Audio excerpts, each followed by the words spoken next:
Governor Ron DeSantis recently ignited a conversation that has been gaining attention across Florida. Should property taxes be eliminated? Some people say it's one of the best ideas they've ever heard. Others say it's unrealistic. But before you decide where you stand, I want to tell you 5 stories, 5 homeowners, 5 families, and 5 examples of what can happen when property taxes go unpaid. Because if you think foreclosure only happens when someone stops paying their mortgage, these stories may completely change the way you look at property taxes. And make sure you stick around until the end, because I'm going to explain how tax foreclosure work in Florida and the warning signs every Miami homeowner should know before it's too late. So let's start with Gloria. Let me tell you about Gloria. Gloria was 91 years old. She came to America from Jamaica in the late 1960s with her children and a dream of building a better life. And like so many people who chase the American dream, she worked hard for decades. She cleaned houses. She worked as a caregiver in a nursing home. She raised her family, and after years of renting, she finally achieved something she had worked so hard towards. She bought a home, a place to call home, a place where her children and grandchildren could gather, a place she planned to spend the rest of her life. According to her daughter, Gloria bought that house to die in it. She wasn't planning to move. She wasn't planning to sell. In fact, she hoped to leave the home to her grandson one day. But then the pandemic happened. Her health started declining and she developed dementia. The woman who had always handled her own affairs started struggling with paperwork,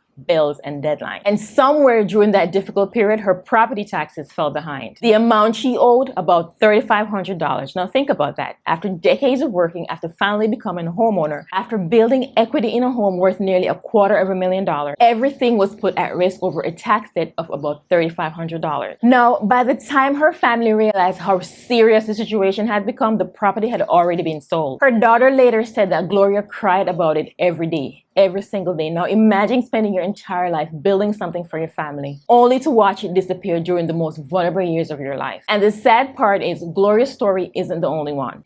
Now, let me tell you about Latoya Turner. Turner is a disabled Army veteran who spent 50 months serving in Iraq. And like a lot of parents, he had a simple goal. He bought a 5-bedroom home so his children could always have a place to come back to. And by all accounts, he had thought he had done everything right, but then something happened that turned his life upside down. According to reports, Turner qualified for a disabled veteran exemption, a benefit that can reduce a veteran's property tax all the way down to 0. In other words, there were property taxes he may not have been responsible for paying in the first place. Yet somehow, paperwork issues and tax errors snowballed into something much bigger. But before long, foreclosure proceedings had started. And court records reportedly showed more than $243,000 being claimed as the foreclosure case moved forward. Now imagine how frustrating that must feel. You serve your country, you came home, you buy a house for your family, you qualify for a tax exemption, and somehow you're still facing the possibility of losing your home. Turner later described the emotional toll. He said he went through depression, anxiety, PTSD. The stress became so overwhelming, and at one point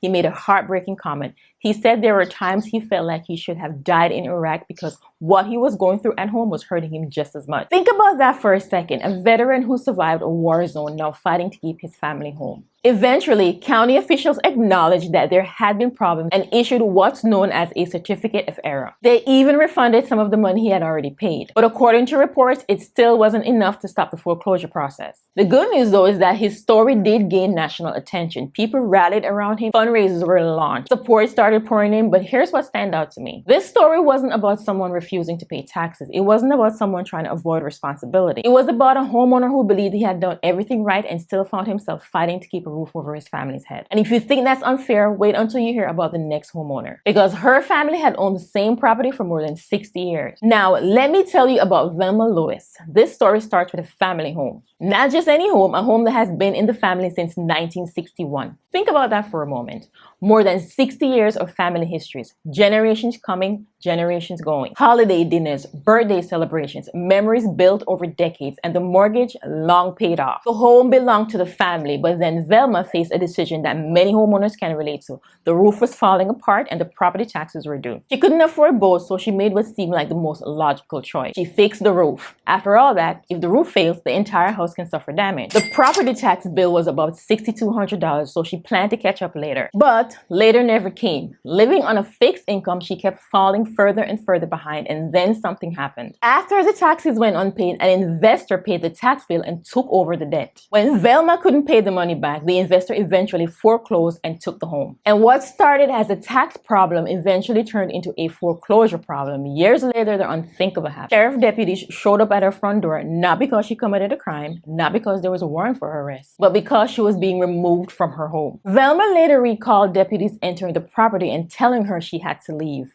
They asked if she had any weapons. They told her to gather her medication. And just like that, a woman whose family had owned that property for decades was being forced out. Can you imagine that for a moment? Standing inside of a home your family has owned since the early 1960s, knowing you're about to walk out for the last time. The investor eventually took ownership of the property. The home was worth around $180,000. Velma walked away with nothing. Nothing, not the home, not the equity, not the wealth her family has built over generations. When she later talked about losing the house, she said she couldn't think about it for too long because it could make her cry. And what makes this story so powerful is that it didn't start with a massive debt. It started with a homeowner trying to solve one problem, a leaky roof, a difficult financial choice, and a belief that she could catch up later. Unfortunately, later arrived before she was ready. And if you think that's shocking, the next story started with a tax debt so small, most people would barely notice. Now, if you thought the last story was shocking, wait until you hear this one. Rafaeli was a retired engineer. Years earlier, he bought a modest 3-bedroom rental property in Michigan for about $60,000. Nothing extravagant, just an investment property and a source of income during retirement. Then one day, he got a notice that he was behind on his property taxes. The amount owed was a few $100s, so he did what most people would do. He paid it.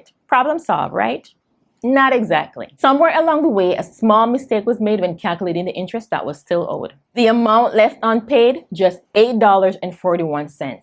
Yes, you heard that right. $8.41, less than most people spend on coffee in a day. Yet, that tiny balance set off a chain of events that would completely change his life. The county eventually foreclosed on the property and then they auctioned it off. But here's the part that stunned people across the country. After the home was sold, the county didn't just collect the $8.41 that was owed.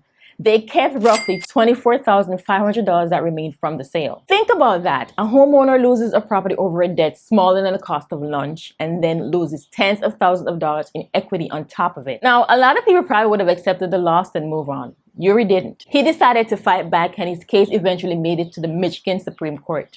The court ruled in his favor. The judge concluded that the government cannot simply take far more than what is owed and keep the extra for themselves. In other words, just because someone falls behind on property taxes doesn't mean they should automatically lose all of the equity they've built in a property. And that's what makes Uri's story so important. Yes, the unpaid amount was only $8.41, but the real story isn't about the $8, it's about what happens after. It's about how a tiny tax debt turned into the loss of a property and more than $24,000 in equity. And if you think that's unbelievable, the next story went even further because it eventually reached the United States Supreme Court. Now, let's talk about the case that eventually reached the United States Supreme Court. Geraldine Tyler was 94 years old. Years earlier, she had purchased a small 1-bedroom condo in Minneapolis. She lived there by herself for more than a decade, but as she got older, her family became more concerned about her safety. So they made the difficult decision to move her into a senior living community, so the condo sat empty. And over time, nobody paid the property taxes. The unpaid taxes eventually grew into something much larger. By the time interest and penalties were added, the total bill had reached about $15,000. Now here's where the story takes a dramatic turn. The county took the condo and sold it. Nothing unusual so far. Most people understand that if property taxes go unpaid long enough, the government can eventually sell the property to recover the debt. But that's not what made national headlines. The condo sold for about $40,000.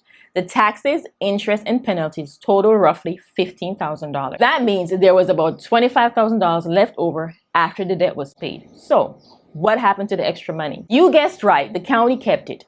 All of it. Think about that for a second. If you owe $15,000 and your property sells for $40,000, most people would assume you'd receive the remaining $25,000. Geraldine didn't. The county kept the surplus. And that's when the family decided to fight back. The case worked its way through the court until it eventually landed before the United States Supreme Court. And the outcome was unanimous. The Supreme Court ruled in Geraldine's favor. The justices essentially said the government can collect what's owed, it can recover unpaid taxes, but it cannot take more than what is owed and keep the rest. In Geraldine's Geraldine's case, the government was entitled to collect the tax debt. It was not entitled to keep the additional $25,000. And that's what makes the story so important. Because the issue wasn't only the unpaid taxes, the issue was the equity, the value that remained after the debt has been paid. And Geraldine's case changed the conversation about tax foreclosure across the country. It raised a question every homeowner should ask. If a property is sold over unpaid tax, what happens to the equity that's left behind? Because for many homeowners, that equity represents years of hard work, savings, and wealth they've spent a lifetime building. And that's exactly why conversations about property taxes have become so emotional in recent years. The Supreme Court ruled in Geraldine's favor. And when that decision came down, it sparked a much bigger conversation across the country about property taxes, ownership, and what happens when people fall behind. Now, you might be thinking, that's Minnesota. What does that have to do with Florida? That's a fair question. None of the stories we cover today happened in Florida. Gloria was in Pennsylvania, Turner and Zelma were in Illinois, Yuri was in Michigan, and Geraldine was in Minnesota. But Florida homeowners should not assume that they're immune, because this can happen in Florida as well. Florida has its own processes involving tax certificates and tax sales. And if property taxes remain unpaid long enough, homeowners can still risk losing their property. In fact,